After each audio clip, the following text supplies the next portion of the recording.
지난 목요일 밤에 9시가 넘은 늦은 시각에 제 딸이 다니는 대학으로부터 전화가 왔습니다. 제 가슴이 덜컥 내려앉았어요. 왜 이 밤중에 학교에서 전화가 왔을까?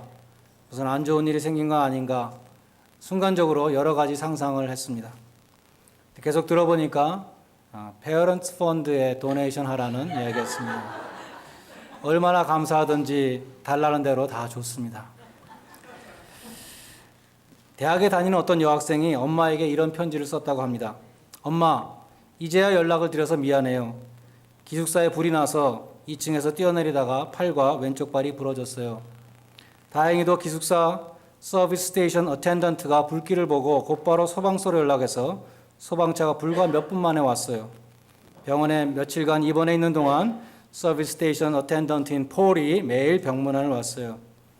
기숙사를 수리하고 다시 입주할 때까지 시간이 오래 걸리기 때문에 나는 폴의 집으로 들어갔어요.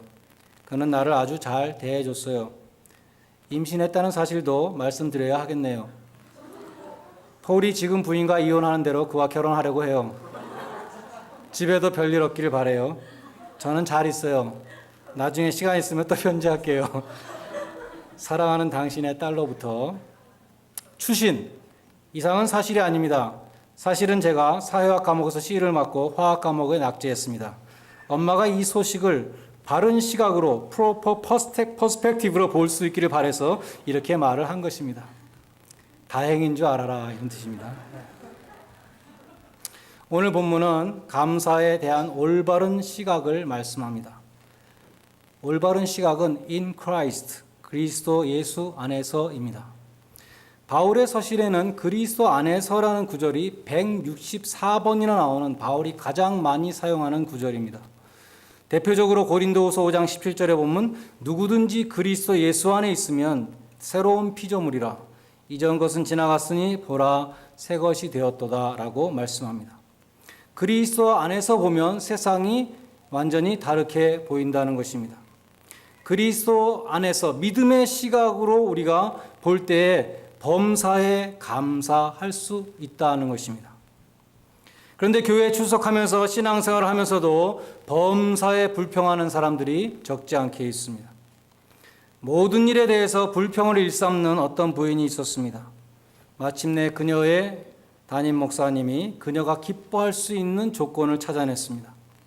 그녀의 농장에 농사가 잘 돼서 1등품 감자들을 수확하게 되었습니다. 목사님은 부인을 만나서 만면의 미소를 띄우면서 축하했습니다. 메리 부인, 얼마나 기쁘십니까? 올해 부인 농장에 감자 농사가 그렇게 잘 됐다면서요. 전부 1등품이라면서요. 그러자 부인은 이렇게 대답했습니다. 그렇긴 한데 돼지한테 줄 하등품 감자가 없습니다. 속상합니다. 그 상황에서도 불평할 것을 찾아내는 것입니다. 이스라엘 백성들의 광야 생활도 원망으로 가득 찬 것이었습니다. 수르 광야에서 물이 쓰다고 불평을 했습니다. 굶어 죽겠다고 애굽에서는 고기 가마 곁에서 배불리 떡을 먹었는데 왜 우리를 광야에 데리고 나와서 굶어 죽게 하냐고 불평했습니다. 하나님이 주신 만나에 대해서도 하늘로서 날마다 내려주시는 그 만나에 대해서도 맛이 없다고 불평을 했습니다. 그처럼 불만, 불평, 원망으로 가득 찬 이스라엘 백성에게 돌아온 것은 무엇인가? 하나님의 진노와 심판이었습니다. 민수기 14장 27절로 30절에 보면 나를 원망하는 이 악한 회중에게 내가 어느 때까지 참으랴? 이스라엘 자손이 나를 향하여 원망하는 바 그 원망하는 말을 내가 들었노라. 그들에게 이르기를 여호와의 말씀에 내 삶을 두고 맹세하노라.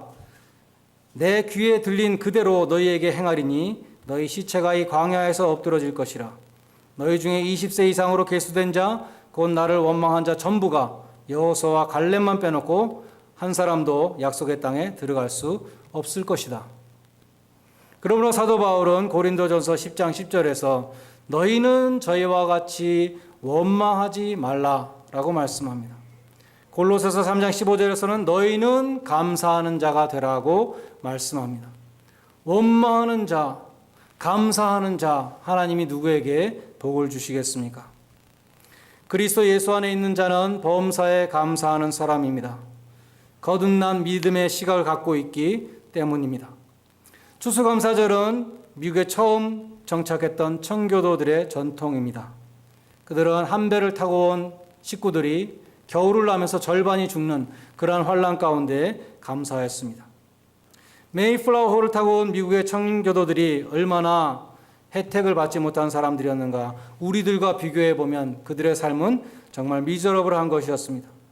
그들에게는 살만한 집도 없었고 집을 지어줄 정부의 기관도 없었습니다. 그들은 두 다리 외에는 교통수단도 없었습니다. 그들은 음식을 자기 손으로 직접 바다와 숲에서 잡아야 했습니다. 그들은 돈도 없고 돈이 있어도 쓸 곳이 없었습니다. 그들은 스스로 만든 것 외에는 오락기구도 없었습니다. 영국에 있는 친척들과 교신할 수 있는 통신수단도 없었고 사회보장제도도 없었고 의료시설도 없었습니다. 그러나 플리머스 콜로니의 초대 거버너였던 윌리엄 브래드포드는 정착하고 3년이 지났을 때 1623년에 세 번째 추수감사절을 명하는 공포문을 이렇게 발표했습니다. 모든 필그림들에게 우리의 위대한 아버지께서 올해 풍작을 허락하셔서 인디안 옥수수와 밀과 콩과 호박과 채소를 우리에게 주셨으며 살림은 풍부한 사냥감으로 넘치게 하셨고 바다는 생선과 조개로 풍성케 하셨다. 또한 야만인의 침략에서 우리를 보호하시고 질병과 전염병으로부터 지켜주셨으니 우리의 양심이 명하는 바에 따라 하나님을 자유롭게 예배할 수 있도록 또한 허락해 주셨다.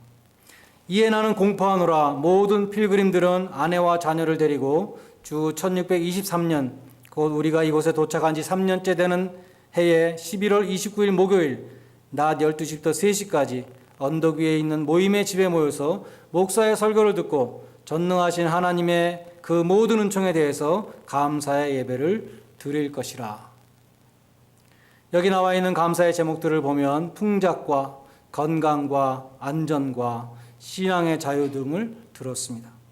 청교도들에게는 많은 역경이 있었지만 좋은 일들을 찾아내서 감사드렸던 것입니다. 귀한 일입니다.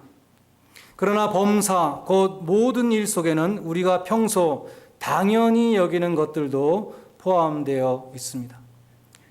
우리는 당연한 것들에 대해서 감사하지 못할 때가 너무 많이 있습니다.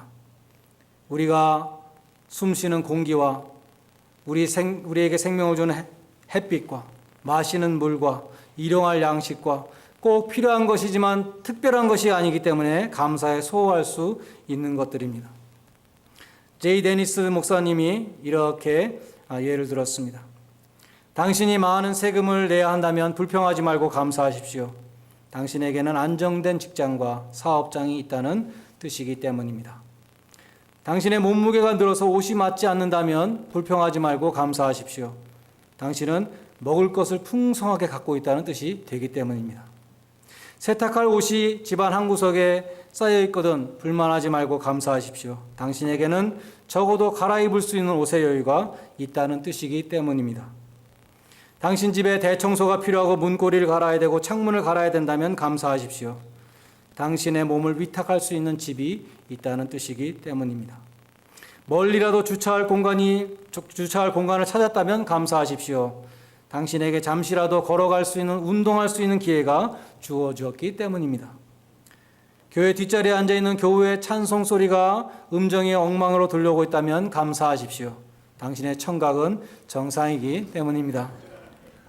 아침에 울리는 자명종 소리가 고통스럽게 들리거든 감사하십시오. 당신이 일어나서 일해야 될 하루를 하나님이 주셨기 때문입니다.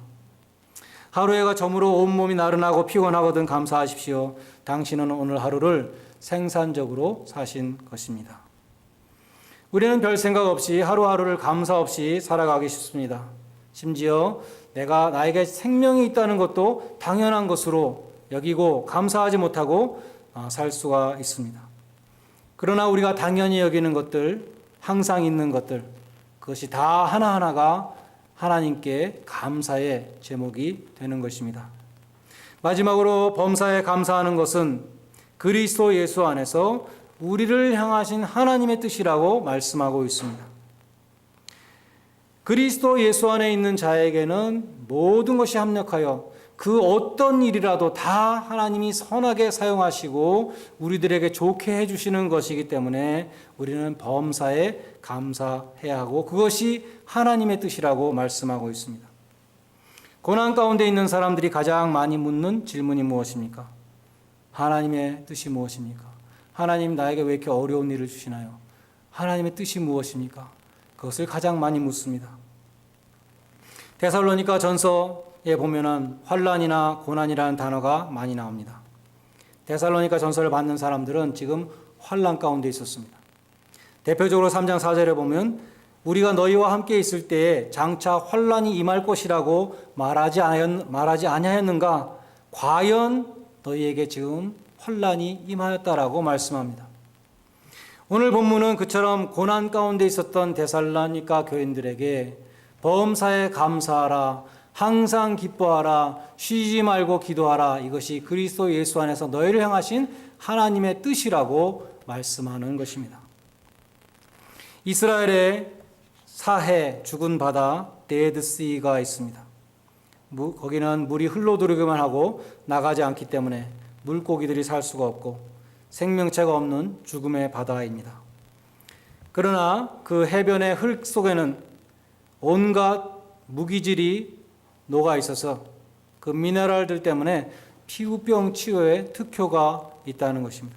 사해 주변에 피부병을 치료하기 위해서 머드를 온몸에 바르고 있는 관광객들로 넘쳐납니다. 비누 공장과 진흙팩을 만들 수 있는 공장들이 즐비합니다. 앞으로 세계 인구가 100년 동안 소비할 수 있는 플라스틱 원료가 매장되어 있다고 합니다. 페인트 원료도 전 세계의 4분의 1이 사해에서 생산된다고 합니다. 알고 보니까 사해는 죽음의 바다가 아니었습니다. 보물 창고요, 치유의 바다요, 축복의 바다였습니다. 그러므로 하나님이 그리스도 안에서 구원하신 성도들은 죽음의 바다 가운데서도 감사하여야 합니다. 좋은 일에만 감사하는 상대적인 감사가 아니라 조건과 환경을 초월하는 절대적인 감사를 드리는 것이 하나님의 뜻이라는 것입니다. 좋은 일에 대해서 감사하시고 당연하게 여기기 쉬운 것들에 대해서도 감사하시고 힘든 일에 대해서도 감사하실 때에 하나님이 기뻐하시고 범사의 복을 더하여 주실 것입니다. 그리스도 예수 안에서 범사에 감사하는 복된 하나님의 백성들이 되시기를 주님의 이름으로 간절히 축원드립니다. 기도하겠습니다.